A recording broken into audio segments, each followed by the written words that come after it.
Footage has been released in social media, showing residents of Chernihiv region in northern Ukraine welcome the Ukrainian hostages returning from Russian captivity today.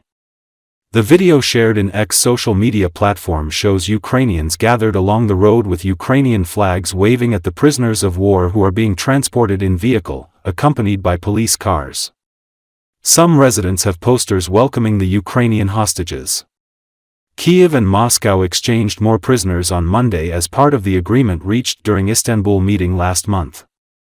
Ukrainian President Volodymyr Zelensky and the Russian Defense Ministry confirmed the swap, without specifying how many prisoners of war were exchanged.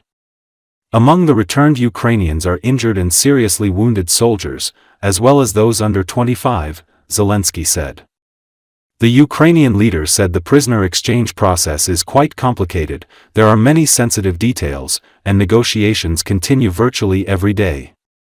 Ukraine's coordination headquarters for the treatment of prisoners of war released a video said to show freed prisoners disembarking from a bus in Chernihiv region, with some returnees being promptly wrapped in Ukrainian flags.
Russia and Ukraine exchanged more prisoners of war on Monday, according to a statement by Ukrainian President Volodymyr Zelensky and the Russian Defense Ministry, though neither side said how many. According to Associated Press, Ukraine's coordination headquarters for the treatment of prisoners of war released a video said to show freed prisoners disembarking from a bus in Chernihiv region, with some returnees being promptly wrapped in Ukrainian flags. The exchange of hundreds of soldiers and civilians has been a small sign of cooperation in otherwise failed efforts to agree on a ceasefire. Monday's exchange is part of a staggered process taking place over coming days. Those swapped included injured and seriously wounded soldiers, as well as those under 25, Zelensky said. The process is quite complicated, there are many sensitive details, negotiations continue virtually every day, he added.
The Russians are investing heavily in land logistics to have an alternative to the blown-up Crimean bridge. This makes life very difficult for them because the route through the occupied territories is more accessible to the Ukrainian armed forces. This was stated on air by the representative of the Ukrainian Navy, Dmitry Pletenchuk. The military man noted that the Crimean bridge is a very important part of the Russian military logistics chain. Trucks with ammunition and personnel move along it. As Pletenchuk noted, the Russians still have a bypass route by land where they are developing a powerful infrastructure and trying to connect the Russian Federation with Crimea through the Donetsk, Kherson and Zaporizhia regions. We are talking about automobile and railway routes. Firstly, the bridge is still safer because it is guarded much better. Secondly, it is much further from the line of combat contact. That is, it is, of course, easier to hit with a standard means on land. According to him, the condition of the structure is constantly monitored, and so far there is conflicting information about it. Some Russian publics report problems with movement, but so-called officials say that it has allegedly been fully restored.